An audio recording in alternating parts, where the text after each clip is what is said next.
welcome to the Green Dream video series. I am Natalie Kenway, Global Head of ESG Insight at ESG Clarity.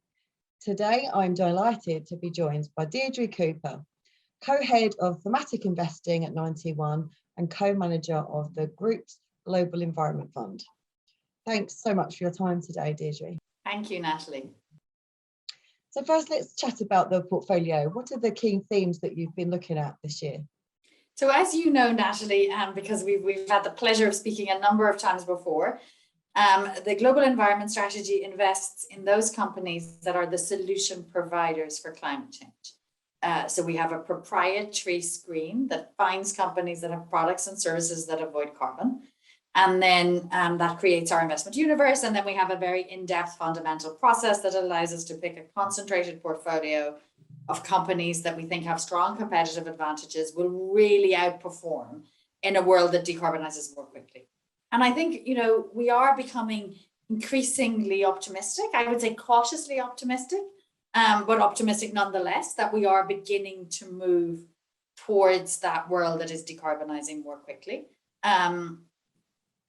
And some of the green shoots that we're seeing, for example, is if you look at some of the data on electric car sales. Electric car sales in China in September were 20% of new car sales.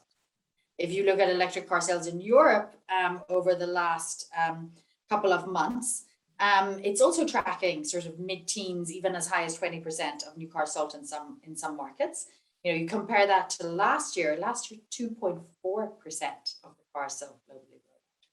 So you're really at that kind of a tipping point in terms of technology adoption, where you're beginning to see consumers starting to think, you know, I just can't buy a combustion engine. Maybe I won't be able to resell it. So we have exposure to that in our strategy through companies like Wuxi Lead Intelligent, that is the biggest maker of the capital equipment, the machines that make the batteries for electric vehicles. So they sell to CATL in China. They also sell to Volkswagen in Germany.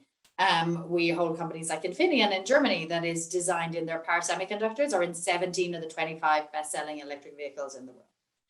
Other companies would include Aptiv and TE Connectivity in the US that make high voltage electrification and connectors. You need lots more connectors in an EV.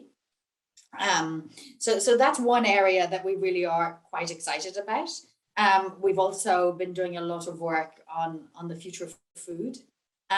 We've analyzed the shape of meat consumption. And however we cut the numbers, this is something we've been working on over the last sort of 9 months or so.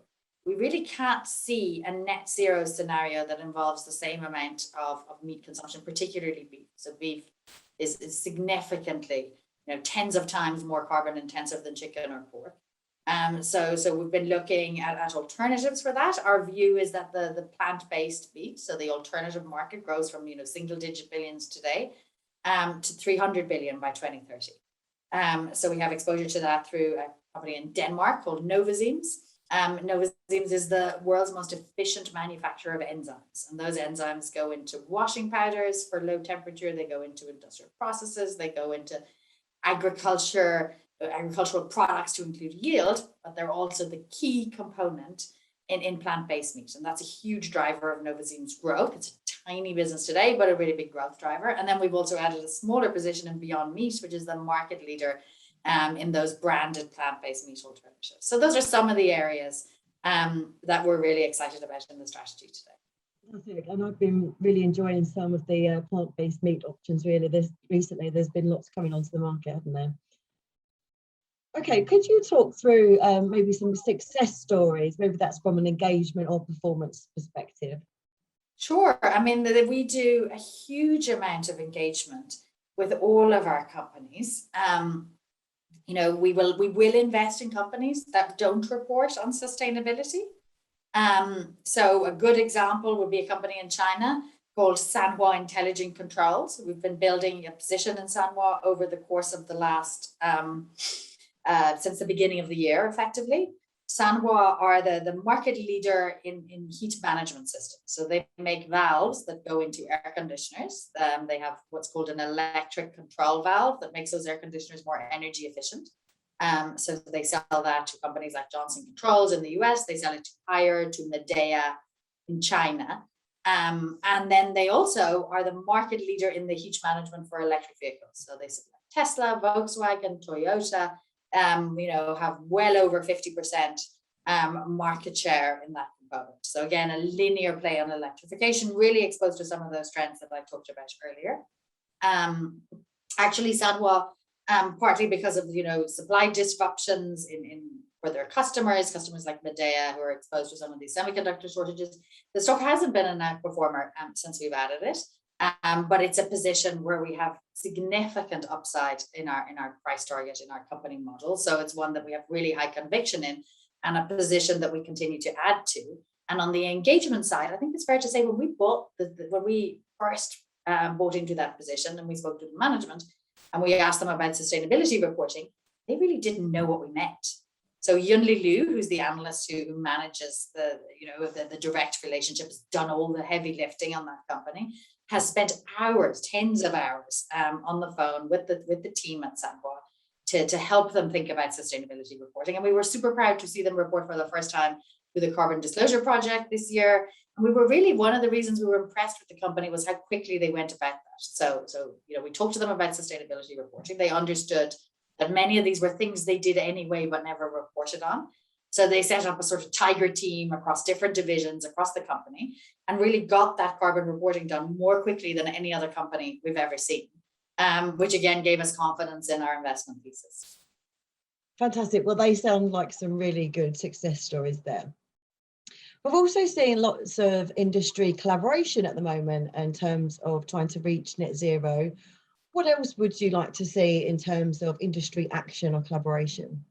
That's such a great question, because of course the key initiative in terms of industry collaboration that we've seen recently is the Net Zero Asset Managers and Asset Owners Alliances. That's something 91 is really proud to have joined earlier this summer, but we did it with a little bit of trepidation, just because we think that there is a big difference between a low carbon portfolio or a net zero portfolio and a portfolio that's investing for a net zero world. So for example, if you look at the emissions of the index, the Global Equities Index, MSCI ACWI, the emissions of that index have been decreasing by a little bit more than 5% a year over the last couple of years. But of course, this year will be the biggest emissions year in history in the real world. While we, as I said at the beginning, are optimistic that we're at the beginning of a turn towards decarbonization, that absolutely hasn't. So the lesson learned from that is that it's very easy to develop a low carbon portfolio simply by moving companies with assets to companies that are more asset light, or encouraging companies to sell their manufacturing, to outsource their manufacturing. But that, of course, doesn't change emissions in the real world at all. And where we see this problem particularly acutely is when it comes to emerging markets. So if you took again that global equity benchmark and you doubled your weight in emerging markets, you would increase your emissions intensity, which is the metric people tend to look at, by about 10%. Whereas, of course, the funding need is most acute in those emerging markets. So if you think a little bit ahead, to the COP, the climate conference that's going to happen in Glasgow at the beginning of next month, the debate at that will be entirely focused on how do we bring not just Germany, but Ghana? How do we bring India, Indonesia, Africa along with us on this journey? And that's where most of the emissions growth, 90% of emissions growth is going to come from emerging markets, and the biggest capital. So we really want to make sure that those net zero targets are designed in a way that's just, that's inclusive, and most importantly, that influences real world emissions, not just portfolio decarbonization. Fantastic. And you mentioned COP26 there. I understand that you're going up to the event, as am I. It'd be great to see you there. But what are you hoping to see come out of that? Look, I think it's always very difficult to predict. Obviously, we would like to see more support for emerging markets. I think that will be the big success story if it happens.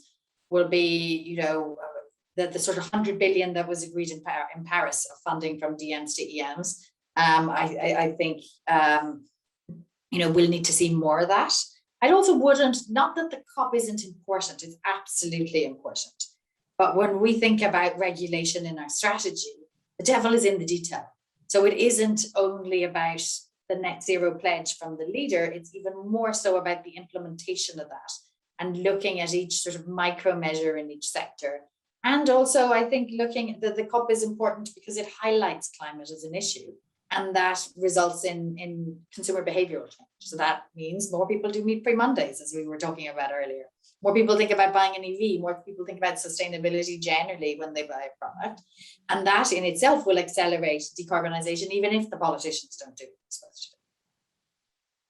Yeah. And they do often tend to disappoint us, I'm afraid. Yes, let's hope we're not disappointed this time.